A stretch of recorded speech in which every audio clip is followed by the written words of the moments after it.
Hello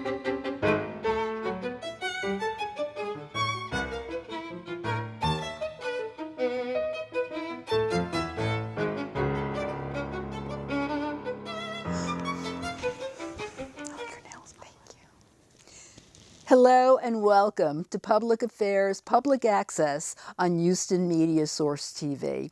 I'm Linda Cohn with the League of Women Voters.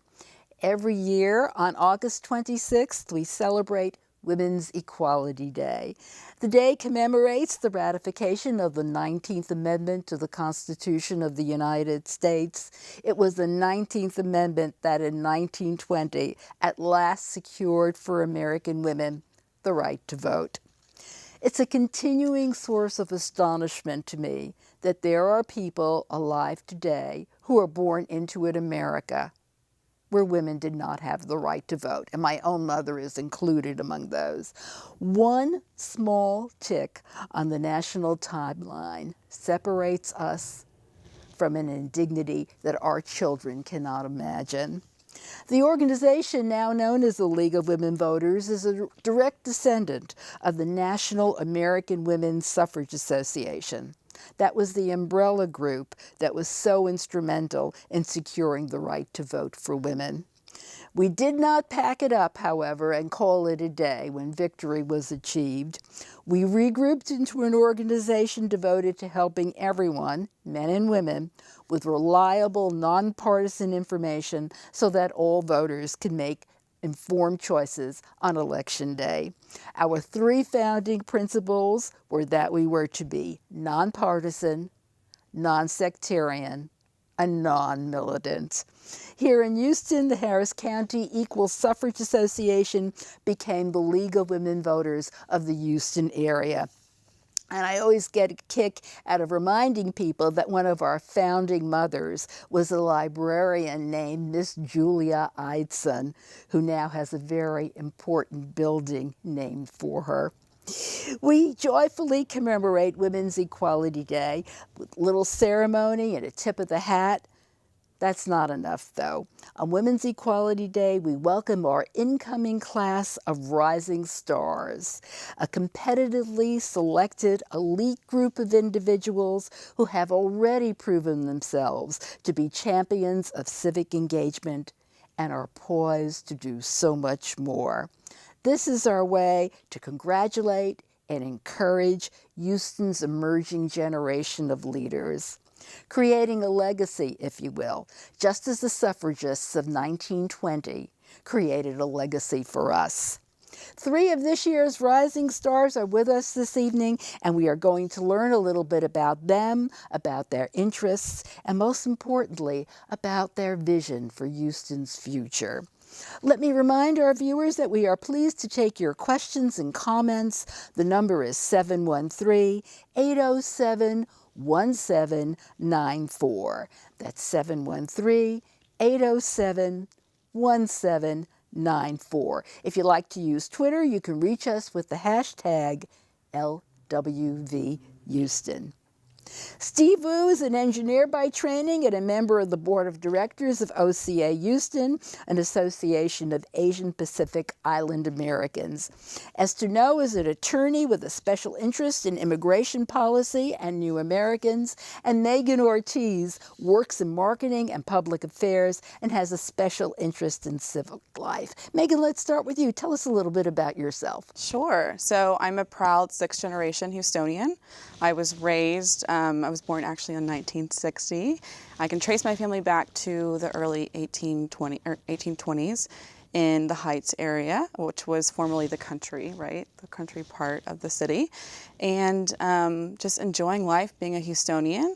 Currently, I work in marketing by day in oil and gas. By night, I'm a mother. And then when I've got some extra free time, I run an organization called Big Gift Houston that brings nonprofits together all across the city to raise money, to raise funds as one day as a community. Tell us about your work with the Girl Scouts. Oh, absolutely. So I'm also a leader. What our troop does is we share leadership across the adults in our Girl Scout troop. And more recently, we just visited the mayor of Sugar Land's office. Now, this is your daughter's Girl This is Scout my troop. daughter's Girl Scout troop. Yes. What level of scouting is She she is a in? brownie. You can see her brownie. there, There we just to are. the right of the bottom of the Texas flag there. There are 12 members of their Girl Scout troop. We just started this our second meeting, and they had the honor and privilege of visiting with our mayor on Election Day Sugarland. in Sugar Land, as well as visiting with Carol McCutcheons, who is a great friend of mine, but also so admire her because she is one of the 4 women on City Council in Sugar Land. So City Council in Sugar Land is 7 members, 4 of them are women, which we are very proud of because it is one of the few city councils in the country that has a majority women.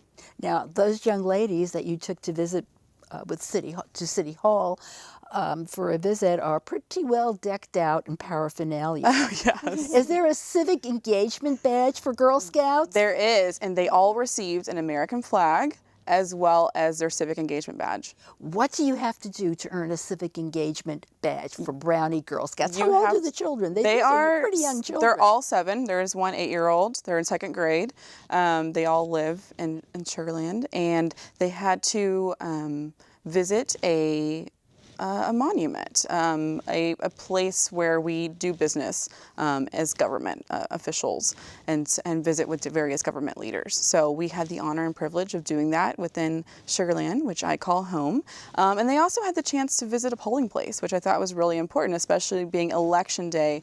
They got to see people voting in live time and be able to aspire to do that one day as citizens. Did anybody balk at their civic engagement badge? Did anybody opt out and favor something like swimming or kayaking?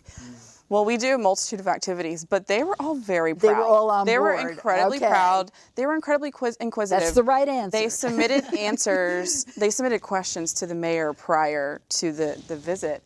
And one of Oh, those they did have questions, some homework. They did have some homework. Ah, One of those okay. questions was, why do you have this job?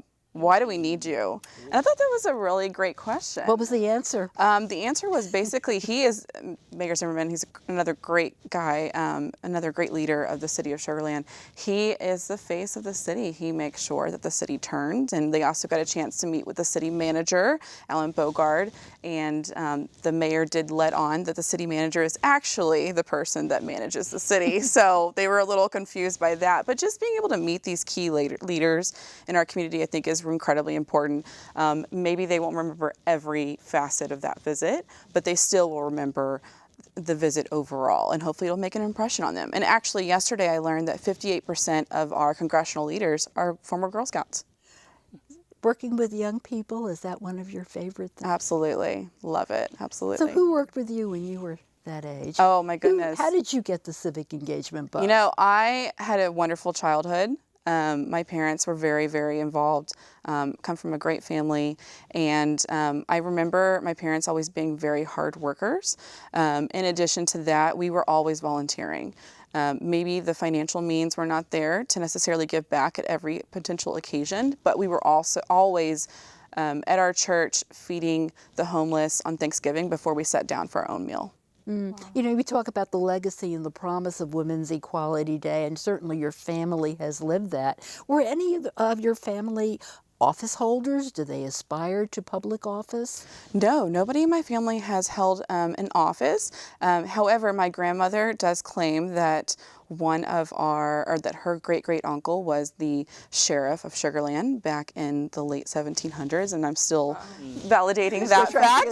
Trying to validate that, right? But yeah, we're come from a great family, been very involved. I'm also very fortunate to be the first in my family to go to college. So yeah, I'm excited to start this legacy and raise the bar for the future generations. Thank you. Esther, you are an attorney by training, Yes, Linda. and you do work in immigration law, is that correct? Yes, so I practice immigration law here in Houston. I've been practicing for a little bit over 4 years now. Yeah, are you from Houston? Are you I'm originally born and raised from Anchorage. I'm from Anchorage, Alaska. Yeah, so my family's still there. My parents are still there. My sister's still there. And then I do have a brother who lives in Seattle right now. Did you go to school in Anchorage, in Alaska? So I wanted to go to school somewhere that was somewhere complete opposite of Alaska. So Alaska is very dark and cold. And so I decided to apply to the University of Hawaii, and I went to the University of Hawaii. And This is for undergraduate work. Yes, so I majored in political science when I was studying in Hawaii. What led you to major in political science? Were your family civic engagement activists? So I would say yes. My parents are very active, and there's a huge Korean American population in Anchorage. Are they first generation Americans? Are your parents first generation Yes, Americans? they are. What brought them to America? Oh gosh, that's a great question. So my dad actually, when he was living in Seoul, Korea, was an activist during the war, and he would go on strike, and he kind of opposed the government, so he was blacklisted. And so by the time he graduated college, he wasn't able to find a job in Korea because he was on the government's list. And so he decided... This was South Korea. This was Yes, Seoul, South Korea. And so my father decided to immigrate to the U.S. And his sister was already in Anchorage, and so he just kind of joined his sister, and we've just lived in Alaska ever since and then. have prospered in America. Yes, yes. And then my mother has actually also been a Korean language school teacher for over 20 years, and last year she became the principal of the Korean American Language School of Anchorage, Alaska. Where did you go to law school? I went to Texas Southern University Law School. What brought you to Texas? Gosh, so Houston is one of the best. It's a hub for immigration law. It's so international, it's so diverse, and Texas Southern actually had a immigration certificate program in immigration law. And so I actually enrolled in that program and studied abroad at the University of Puerto Rico School of Law as well. And so I was And able decided to stay in Houston? Exactly. And ever since then, I just, took the bar, and I'm licensed in Texas, and I refuse to leave. Houston's my home now. So is it a fair to say that your parents' experience is what led you specifically to immigration issues? Absolutely, 100%. So watching my parents go through the immigration legal system was... Was it a struggle? Yes, it was a struggle. There's just so many... The law and the pathway to becoming either a legal permanent resident or a citizen is pretty complicated. It takes a long time. There's a backlog as well. And so just going through that personally, I saw and learned more about immigration law. And then many members of our church actually were going through the same thing. And so I attended many adjustment of status interviews and other interviews at the governmental office and did translation for them. And it's always been a part of who I am. You see, this is endlessly fascinating to me because as we explore your stories, you have carved out a life for you in the public arena, and yet your stories are so deeply personal. Yes. It's an amazing intersection of the public and the private. Steve Wu, you work as an engineer. I do. And you also work as an activist with an Asian American Pacific Islander group. Correct. What brought you to this? So my journey, I grew up in New Orleans. After my family moved from Pennsylvania, so I was born in State College at Penn State University, and then my parents moved down to New Orleans for their jobs. As everyone remembers, back in 2005, we had Hurricane Katrina that devastated the region. My family got affected. We actually had to move to Houston temporarily to stay with friends. And that was kind of my own civic awakening, if you will, seeing how the government played a huge factor in terms of helping their citizens and just all people in the region. So your parents were not civically active? They were not, no. I don't mean that they were dormant, but they No. weren't That's correct. engaged in volunteer work and in political life. That's correct. They were more focused on making sure that our family had food on the table, that we had a roof over our heads, and that we were Sure. safe and Sure. well educated. So they were not the ones who instilled it, but they were the ones who helped continue it as soon as I really got to educate them about the civic process too. They are also immigrants of this country, first generation. Where are they from? They're from China originally. Both my parents moved here when they were in their early 20s, looking for a better life. Were they educated in China or were they educated in the United States? My dad got his PhD here in the States, and my mom, I believe, got her master's here as well. My dad has a very funny history back in China. So this was during the still communist rule. And he would tell me stories where he did very well in other areas of subjects like math and science, but the one area that he always failed at was politics. And it's because of how politics was viewed and portrayed in that region. So he kind of had his own rebellious ways in terms of the political process. So when he moved over here, he wanted to find a land of opportunities where there was much more freedom for all of us here. Yeah, tell us about your work with this OCA group and tell us what that is. Yeah, so I joined OCA Greater Houston. So we're a 501c3 social advocacy group dedicated towards the Asian American community. And I joined 4 years ago really to see if I could find opportunities outside of my day job as an engineer. And I got involved as more of a volunteer with the film festival at first, and then I got pulled into all the other sides at OCA. Okay, now stop and tell us about the film festival. Sure. Because this is not something we talk about. We can talk about civic engagement. We're going to talk a lot about elections and about voter registration, about going to city council meetings. We very often find ourselves removed from the world of art, and yet this is not the way we want to be. This is part of the fabric of life, and especially film festivals. Well, you talk. Absolutely. So our film festival, the Houston Asian American and Pacific Islander Film Festival, our main goal is to show films created by Asian Americans that portray Asian Americans that are our stories. So I know Hollywood does its own job currently, but our film festival is to find those indie films that you may not have heard of, the smaller budget films, but they're really about our own people.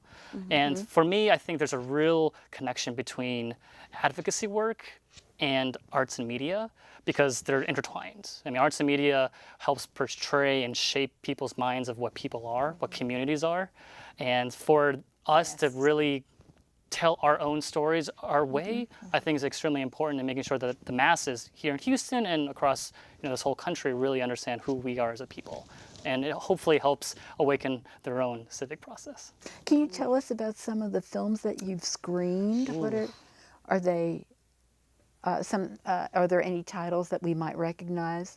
Because there is a film out now that Crazy Rich Asians. You know what I'm talking about. But I do. And this was the chief box office. It blew. Yeah. Definitely, it blew the And top off. I'm thinking your film festival may have laid the groundwork for this. We are. I will say we're a part of it. I think one film that I really loved the most we screened 2 years ago. The film is called Gook. Actually, it's a derogatory term used by the military back in a few of the wars. But this Korean American filmmaker Justin Chan, he wanted to retake that term because honestly, Gook just means country in Korean. And he wanted to portray Korean Americans in LA during the LA riots, how their community interacted with the African American community, also with the Latinx American community, and how this is a story that TV news outlets and media was not portraying. And it was a beautiful, heartbreaking film, but it was real. It was our stories, and I appreciated that film quietly. And I was kind of nervous when we screened it. Had a lot of profanity, had a lot of violence, and I didn't know how our audiences would have taken it, but I think everyone came out literally without a dry eye.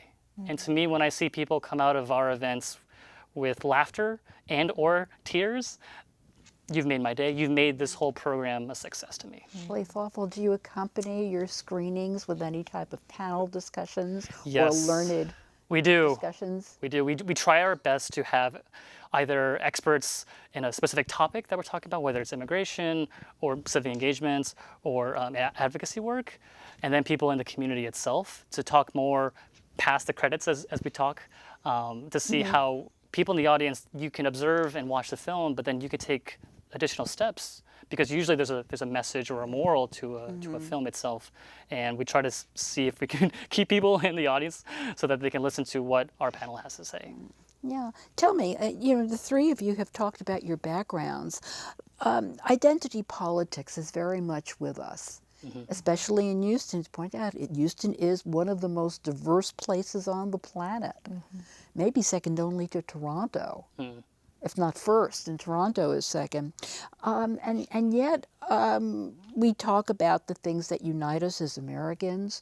One of the things that unites us as Americans is that come the first Tuesday after the first Monday in November, we all go to the polling places and cast our ballots for the candidates of our choice. But what unites you as an identity group? Why do you cleave to an identity group, whether it's faith-based, whether it has an ethnic component, whether it has a professional component? Why do you take that identity group, find resources within that group, and then go out into the larger world? Megan, you've spoken about the Girl Scouts, the young girls, and you spoke about being a sixth generation Texan. What happens? So the fact that I'm a sixth generation Texan, or Houstonian rather, is very important to me. Equally important is that I am the granddaughter of Mexican immigrants, right? So we come from multiple identities. But to answer your question, I think what we do is we recognize that there is a lack of representation, or there is a lack of diversity. And if we do not organize and get our leaders to look like the population, then we will not have a clear reflection of what the population actually needs to happen. Can you identify one or two things that you think need to happen? I absolutely think we need to get more women in office. Also, being a Latina, I am half Mexican.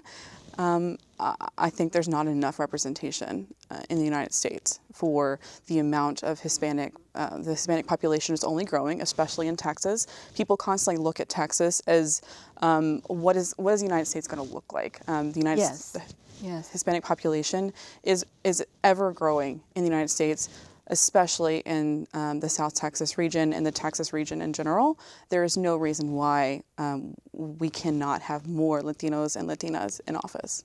How will the political landscape be different if there are more Latinos in office? Yeah, absolutely. Other than just the demographic tally. Right. How will the political world change? The political world needs to be reflective of the population, because the population has a handle on what the real issues are on a day-to-day basis. What are the issues that the most recent issue actually reminds me of what Esther's doing in the world right now with immigration reform and addressing the immigration concerns, especially with Texas being a border state. We are right on the border. We are facing immigration on a daily basis. Having more Latinos in office that perhaps are first generation or second generation Americans would provide a clearer view as to what kind of policies we need in place that are more realistic about how to handle immigration. Again, people applying their personal stories. Exactly. To the Your public personal theater. story is so critical. We cannot lose sight of also the fact that America was founded on the fact that we're immigrants. We came here for a better life. We came here for land. We came here for freedom of religion. We cannot fault immigrants for coming to the greatest country on earth. Yeah.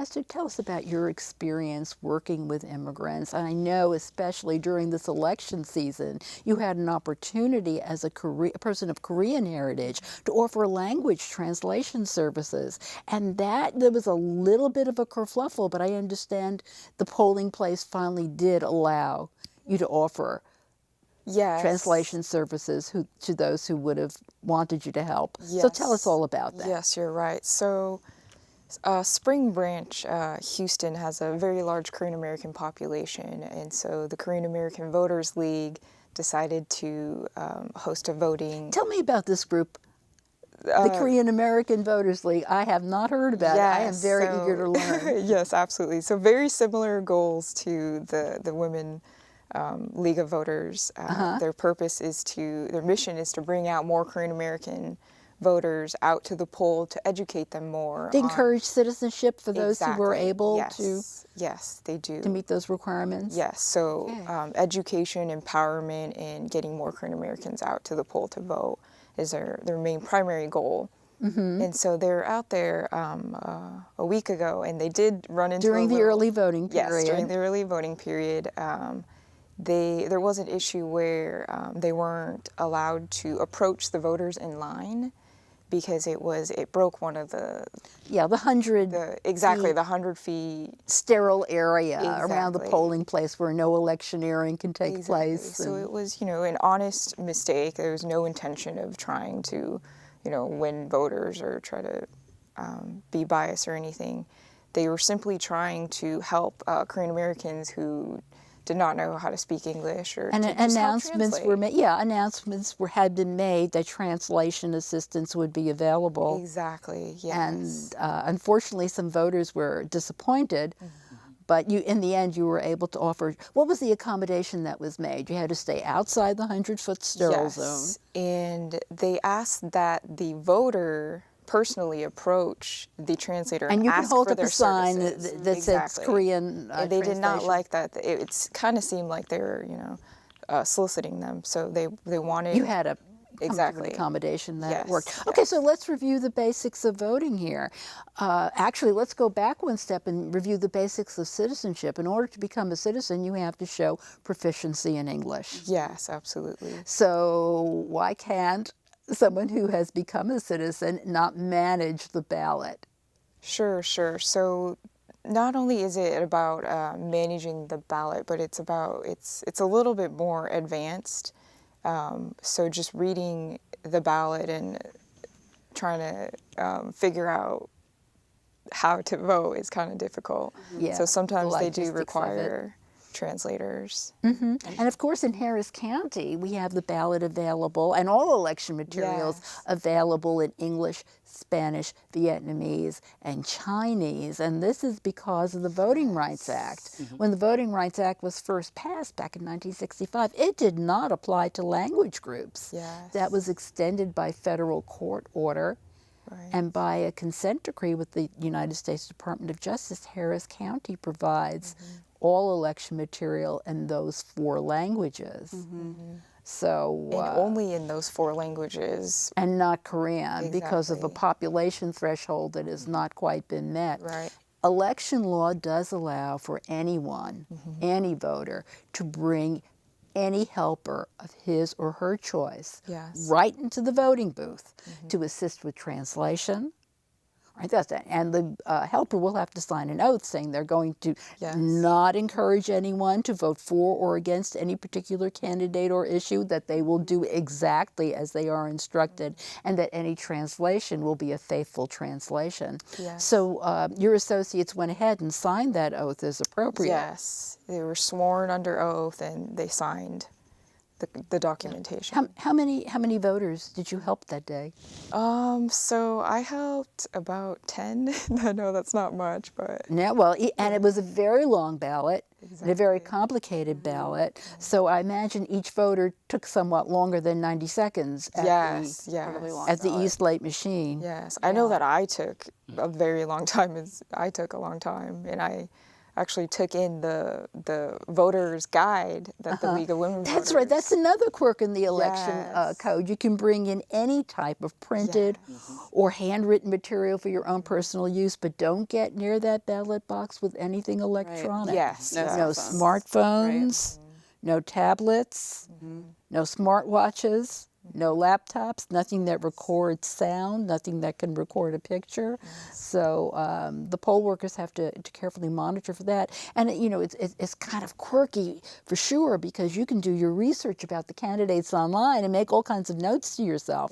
A very long ballot like that, and decide who you want to vote for. But unless you print it out, eek, you're kind of back to the drawing board. Steve, you had a comment that you wanted to make about language assistance. Yeah, so the one comment was, I guess, expectations for new citizens and their English proficiency. I know that when folks who are above a certain age become LPRs That's and then right. citizens, they right. don't necessarily have to have That's the right. same. And if you've been here for a Yes, certain number of correct. years, the language requirement. And I think that's a huge asset for interpreters, especially for the senior citizens, when Exactly. they are definitely civically engaged, but they may not have the same strength in English. Well, as others. what we have found is that there's a certain comfort level for important things like voting. Absolutely. That what you may be wanna be crystal perfectly clear. comfortable, right? Exactly. Huge decisions. Exactly. Yeah, Exactly. massive This is important. decisions. This is a way of reinforcing the importance of what you're doing when you go to vote. To have it available in a language that you may be more comfortable in. Tell me, have you had any personal experience with people using Chinese at the ballot box? Because we know from statistics that very few people actually use it. It's mostly English. Most of the election work is conducted in Right. English, which is not to say that the 10 people that you helped, Esther, are unimportant. It's just you try to strike a balance between utility and what you embrace philosophically. Correct. So, I personally have not seen huge uses of the Chinese option on the ballots itself, but I do think having it there is a bonus, or not a bonus, but it's what the VRA does state. And for us in our populations, we haven't seen the higher turnouts that we would like to see for the Asian American community. And I think once we do hit those numbers, especially for folks who are not as strong in English, I think that having that there on the ballot itself will be extremely beneficial. So it's more waiting for our populations to get to the polls and then who will actually use it. But yes, right now we're not seeing as such high numbers of using the option currently, but we're glad that it's there, and we're hoping that once other populations reach that threshold, we'll have more options available like other states in this country. yeah, we're 2 days away from an election, 2 days out of an election that was really a landmark election, an off-year election, and over 50% of Harris County registered voters cast a ballot. This happens in presidential election years, not midterm election years. Why did this happen, Megan? You know, I actually have to brag on Fort Bend County quickly because Oh, yes. you know, I live in Sugar Land, sweetest city in Texas.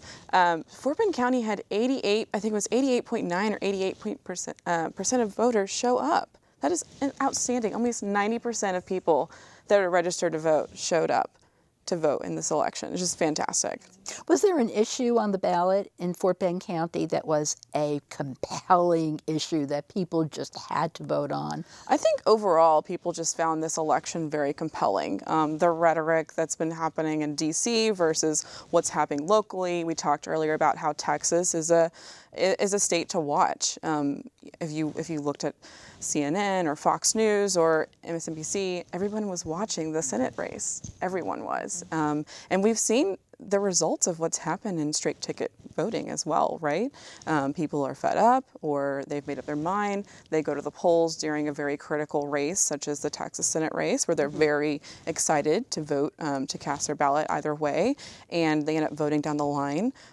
Regardless if it's red or blue.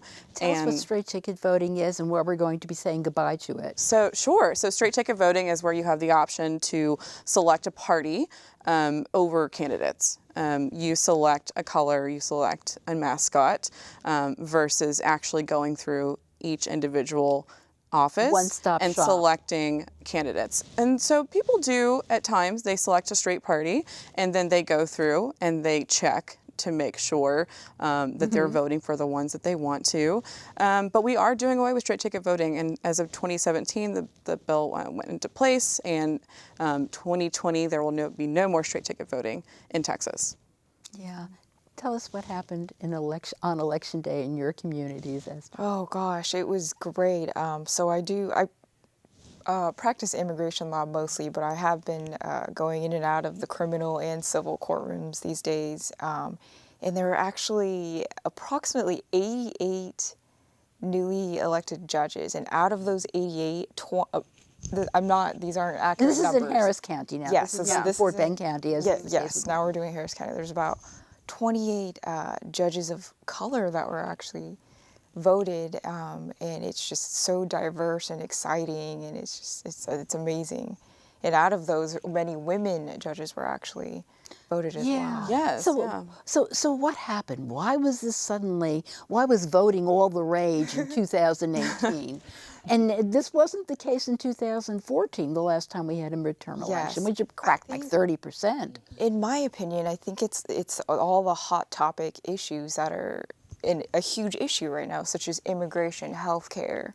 You know, those are all issues that people care strongly about, and those were represented on the ballot. And so people, So do you think people go ahead and take a measure of the candidates' political philosophies and really go ahead and do that, or are they responding pretty much to those elevator speech I think that- issues? Megan mentioned the hot issues. Yes. How do you?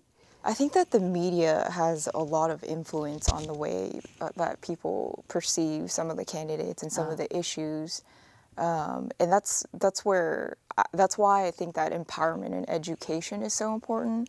So you know exactly what the issue is and what their stance is, some of the candidates' stances on those issues. Yeah. What about social media?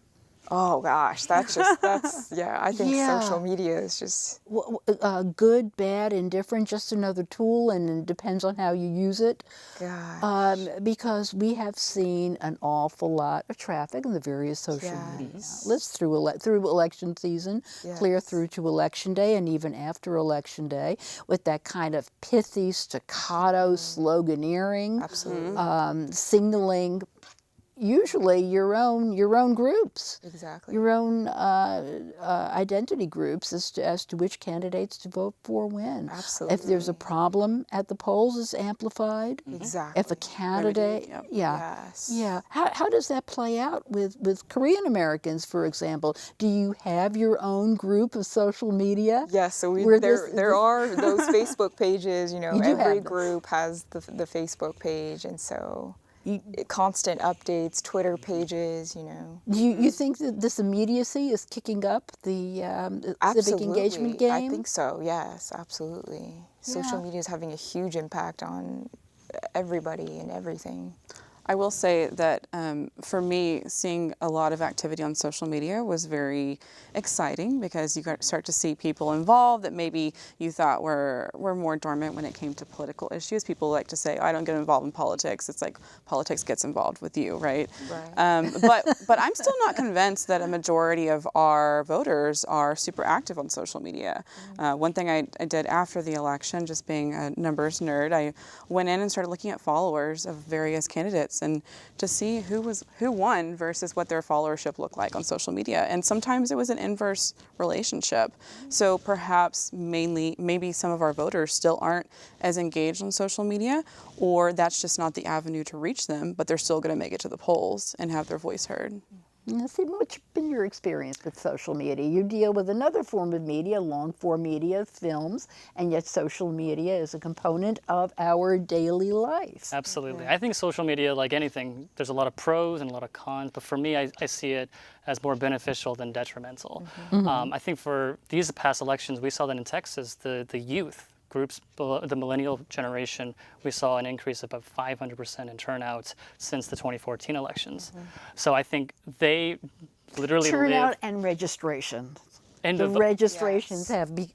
we knew something was cooking when we saw correct, that. Right. absolutely. We saw that bump up. And they live on social media like every single day. Yes. And you see, if you're on Instagram or Facebook or Twitter or whatnot, there's like constant ads now about voting.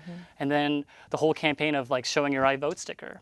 People putting it on their fingers or Yes. their noses, making it more fun and relatable. Yeah, fashion accessory. And It doesn't was all count the unless you rage. post it on social media. And it's put some, I think, pressure on other folks who are watching this, like, maybe I should get educated. Right. Maybe I should go participate in this process as well. I do hope, like Esther mentioned, that they don't go in just looking at the hot button topics, but they take their due diligence and understand the issues, the We positions. ask a lot of voters. There were over 250 candidates on the Harris County ballot. Yes. We are asking a lot of voters if we're going to ask them to learn about each one of those candidates, which is, I guess, why a lot of people prefer to go ahead and use that straight party ticket ballot option. Correct. It's a shortcut.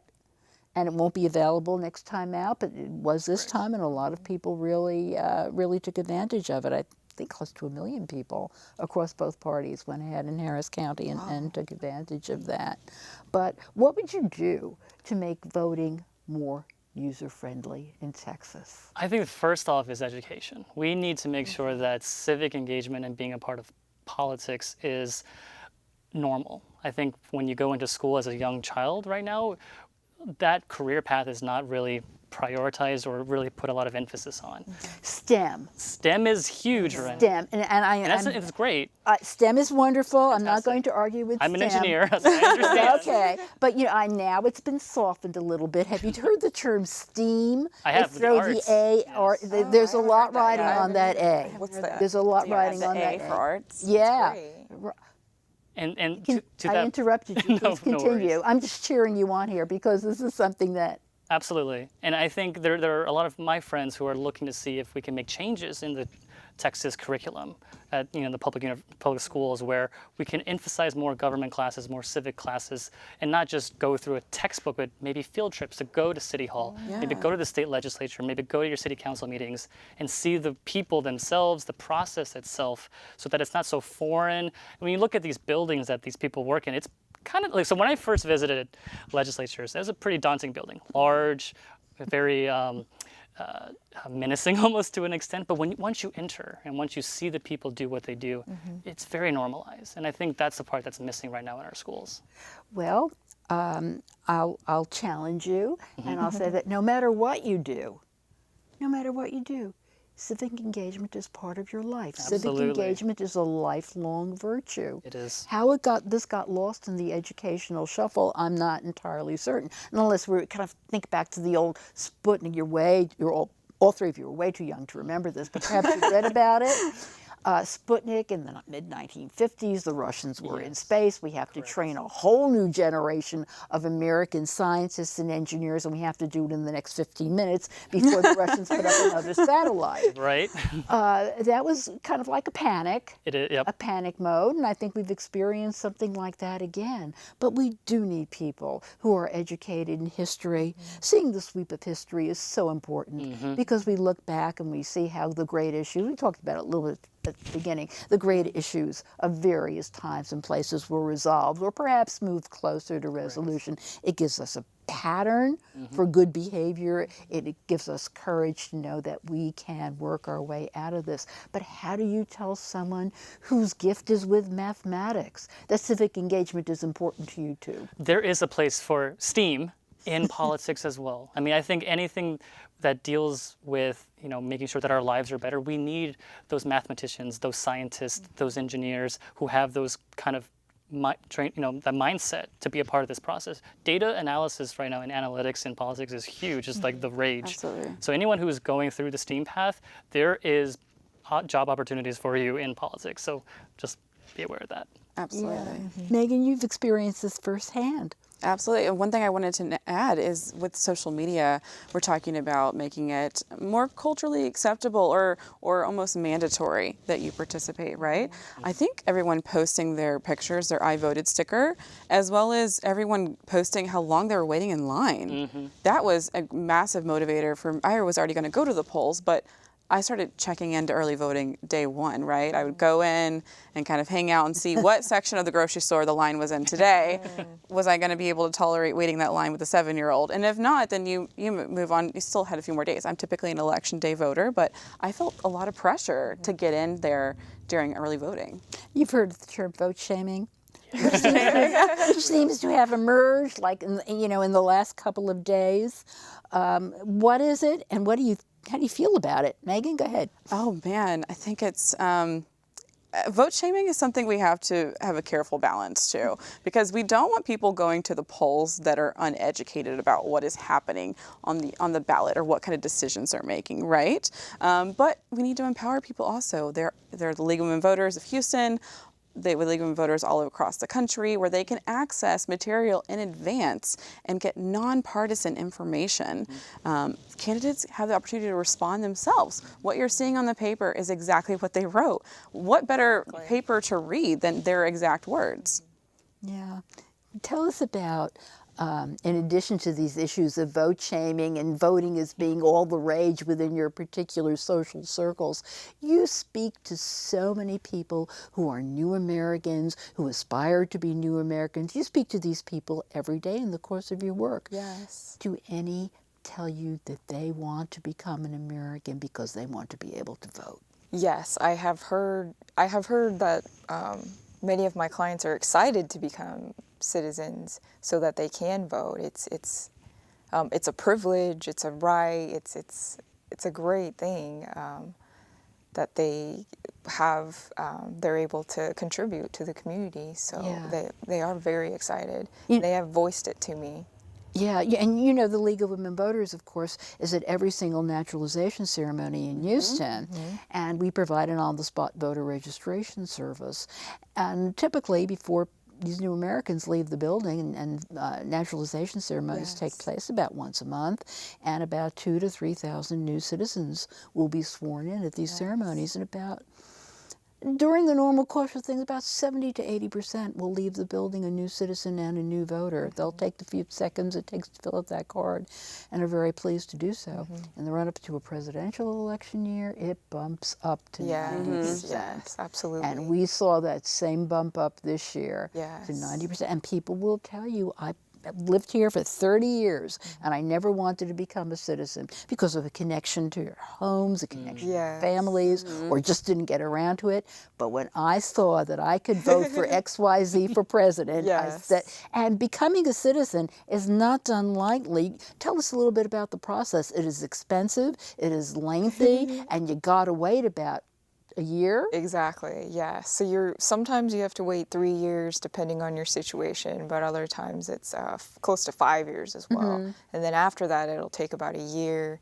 You have to have an interview and take a test, and then you finally do become a citizen. So it is a long and arduous. How much does the process. paperwork cost? This is going to surprise people. Yes, the it's nearly filing- the Yes. filing fee is how much So there's a now? governmental filing fee, and it's close to $500 right now. So Yeah, and in addition to that, you have the background checks. yes, the biometrics that you need to also pay for, and yes. So this it's is all not costly. done lightly, and yet I think I know perhaps your organization, Steve, offers free logistical and legal service for lawful permanent residents who aspire to become citizens. Help them through the process because many people do it on their own. Correct. It's a brutal application. I It tell is. people fill out that application. It is long. It is brutal.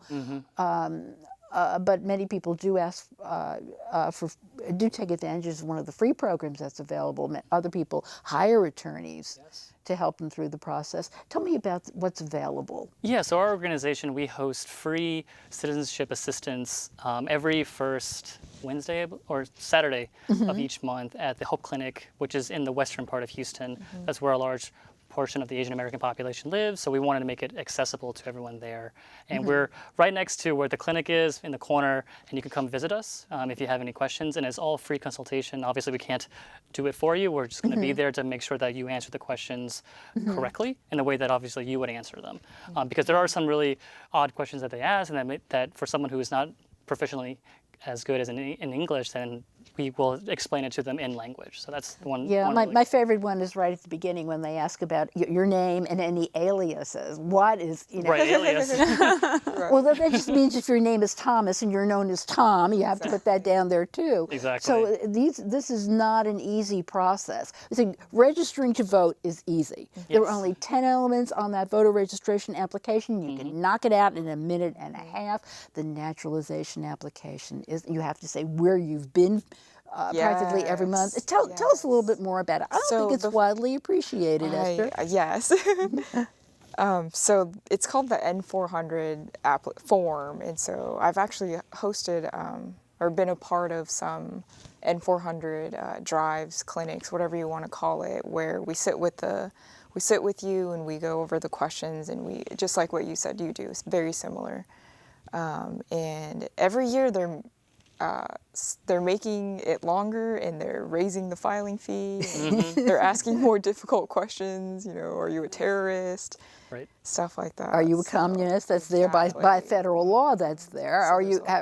Well, it goes back to there are a lot of difficult questions to Yes, answer, there are. and help is clearly appreciated. Let me ask you, in our last few minutes, you first, Megan, where do you see the city of Houston in 2020, which will be the centennial year for the League of Women Voters, just 2 years off? Where do you see the city? Well, we just brought in a whole new realm of leadership 2 days ago. So excited to see where that takes the city. Where would you like it to go? I would like Houston to continue to grow in population. Let's fix what's happening with the flooding issues. We cannot tolerate a community that is constantly flooding in the current capacity. Continue to use our diversity to our advantage. It's our greatest asset. Houston being one of the most diverse cities in the country. It's just we do not appreciate it enough, I think, that we have so many people that are so eager to get here and then give back to our community. Recently joined the Mayor's Council for New Americans, and our job is to facilitate bringing Americans into the community and making them successful, providing opportunities, connecting them with resources that they may not know are available. And so I think as long as we continue to work together, Houston will continue to go in the right direction. Thank you. Esther, I'll ask you the same question. 2020, just 2 years off, but an important landmark year for the League of Women Voters. What is the city going to look like in 2020? So I'll start with voting. So I would like to see more languages on the ballot, because right now we only have 4 languages: Chinese, Vietnamese, English, Spanish. So I would like to see more languages offered, because there's so many different, I think there's 186 languages that people speak in Houston alone. And so that's one thing as far as voting. And then our education system, the public education system needs, a little bit more work. So How would you change the public education system? Steve spoke about civic education as Yes. being the foundation of some very good outcomes. How would you change it? I think that some of the teachers feel kind of underappreciated, and maybe they're not getting paid the amount that they should be getting paid for having one of the most important jobs, I believe, teaching our children. Is it strictly a matter of salary? Are there other things going on? I think that's one of the issues, but of course it's not. But yeah, I think Would you change the curriculum to include more civic education? yes, absolutely. Broadening the curriculum to include civic education is absolutely priority. Yeah. Yeah. Let me backtrack then and ask if there was a teacher in your life that you think about that maybe gave you a little bit more encouragement than others. Was there someone Gosh. who did that to you?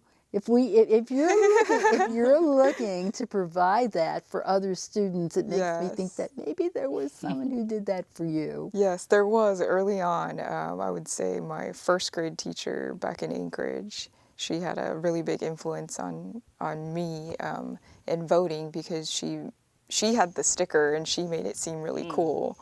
And so I was like, I want to go, do that. And They have really good stickers this year. I don't know if you saw. yes. They're all cartoons. It was, Yes. Yeah. Steve, where's Houston going to be in 2020? I think for me, and this was mentioned before, but I would love to see more where the city itself, whether it's Mayor Turner's office or whatnot, works with community organizations hand in hand, where we're a partnership, right? Obviously, the mayor's office can only do so much, and then that's where the community organizations fill in certain gaps. If there was more coordination, more talking between the two groups, where one entity can provide versus the other, I feel like Houston will be thriving by 2020. And I think Mayor Turner is very willing to listen to those perspectives, and just like this, the committee itself. And that's where I want to see the city go in that direction. Yeah, let me ask you personally where you see your civic engagement aspirations continuing. Will you continue with the film festival, which you have made your own? So I'm no longer actually leading the film festival. I kind of You retired handed- 2 years ago, so that I could focus more on civic engagement work, more on policy making work, in other areas of advocacy. So I think that's where I'm trending towards. I'm trying to lead a current coalition right now to hopefully either pass a bill or make some changes within our health agencies and a state level to increase the number of demographic options available for people to select. Right now, we collect at a very high level for both race, ethnicity, and gender. And when you do so, you lump a lot of different ethnic groups and gender identities as one. and then those issues kind of get masked or averaged away. So for me, it's, if you have more options, especially for multiracial people to select from, we have better data to make better decisions. And I think everyone can appreciate that.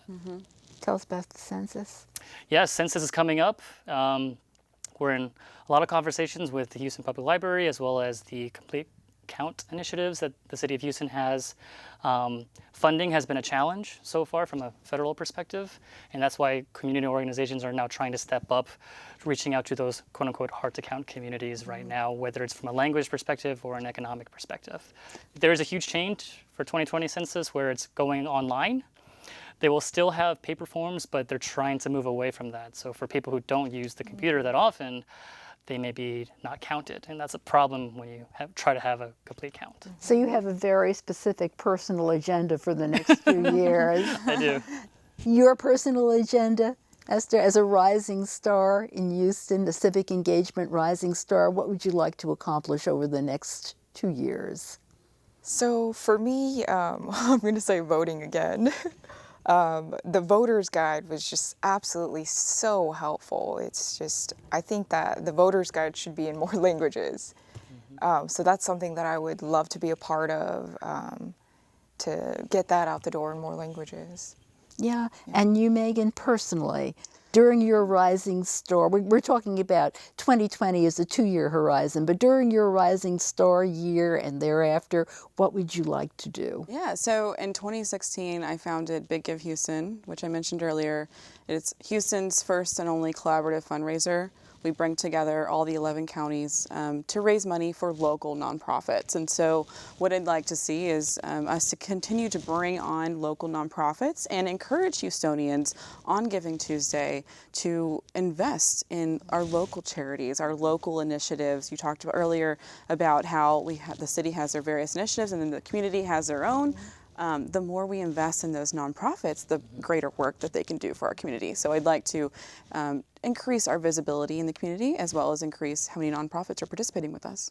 Yeah, thank you. Megan Ortiz, Stephen Wu, and Esther No, thank you for joining us this evening and for sharing your perspectives and aspirations as rising stars. As always, we invite you to visit our website, www.lwvhouston.org, see what we're doing in the civic engagement universe. Take good care. We'll chat again soon.